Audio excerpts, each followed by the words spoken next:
The rancher's revenge. How I took back my family's 15,000-acre legacy. I stood on the hilltop, heart pounding, as I screamed, "Get off my land!" But the surveyor just smirked, claiming my family's 15,000-acre ranch in Colorado was no longer mine.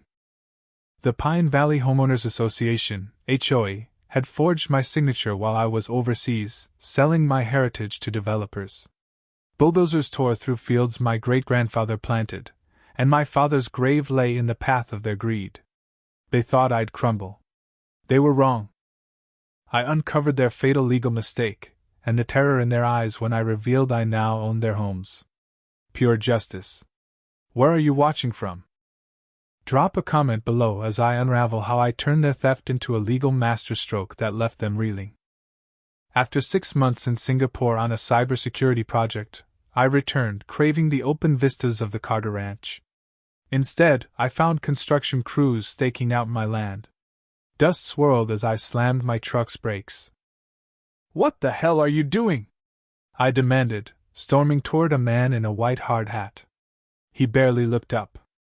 "This isn't your land anymore, pal. Pine Valley HOA sold it to Summit Development. All legal."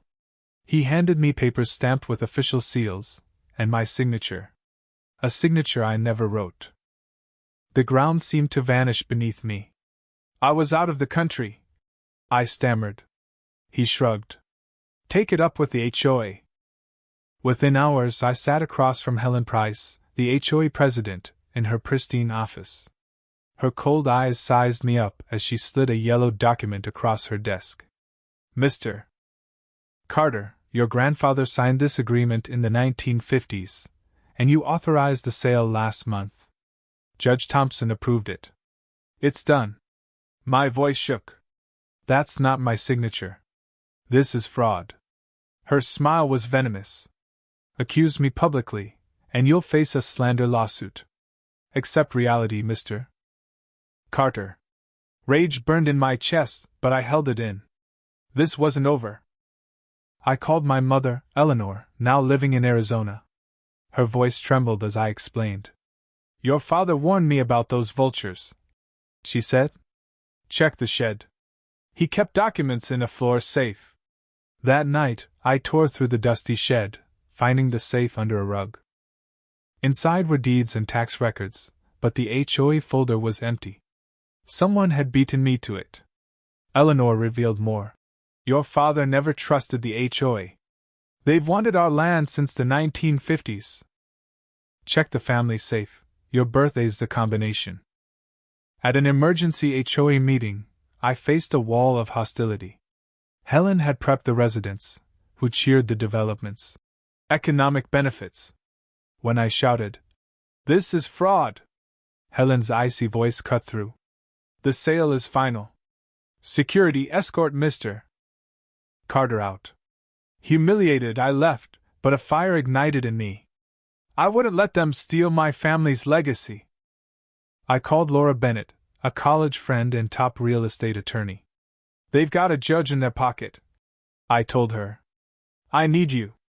She arrived at dawn, and we pored over documents. Late that night, Laura gasped. "Jake, this land is in trust management by the HOA. They can't sell it without your consent if it's still agricultural." My heart raced. "We've never stopped farming." Laura's eyes gleamed. "And that signature?" "It's forged. I can prove it." We enlisted Mike Lawson, a cybersecurity expert. Mike uncovered digital evidence. The power of attorney was created 3 months ago, not 6, with traces of software-manipulated signatures. Then, risking everything, Mike and I infiltrated the HOA office at midnight. Emails between Helen and Richard Hayes, Summit's CEO, revealed a 3-year plot to seize my land. Worse, Helen had worked for Summit before becoming HOA president, and payments to Judge Thompson screamed bribery. As we downloaded the evidence, keys jangled outside. We barely escaped, but I dropped my phone, filled with texts to Laura. Helen found it, and I overheard her call her lawyer, Gregory Stone, to accelerate the transfer. Time was running out. The HOA slapped me with a restraining order, and neighbors shunned me. but a few whispered support. "Helen runs this place like a dictator," one said. Laura dug deeper, uncovering consulting fees from Summit to HOA board members.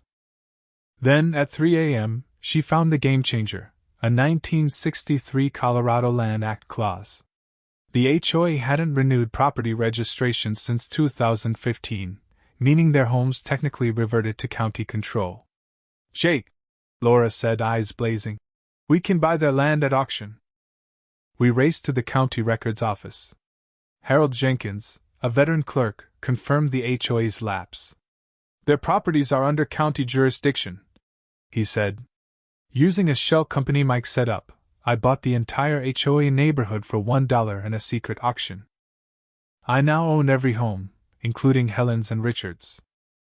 The next morning, legal teams delivered notices. Residents were on my land and owed rent or had to leave. The chaos was electric. Helen confronted me in the county parking lot, her voice venomous. "You're messing with forces you can't handle, Carter."